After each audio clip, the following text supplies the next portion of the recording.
Okay, to change your default terminal in Ubuntu 24.04, open a terminal and enter sudo update-alternatives-config x-terminal-emulator. And it'll show you all of your options with an asterisk beside the default. I'm going to enter number 2 to make Kitty my default. We can enter the command again to make sure that Kitty is now the default terminal. And Kitty has the asterisks. So if we close this down, use the keyboard shortcut for the terminal, which is Control-Alt-T.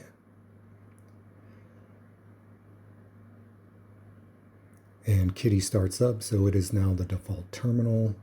And that keyboard shortcut is Control-Alt-T. That's all there is to it. Thanks for watching.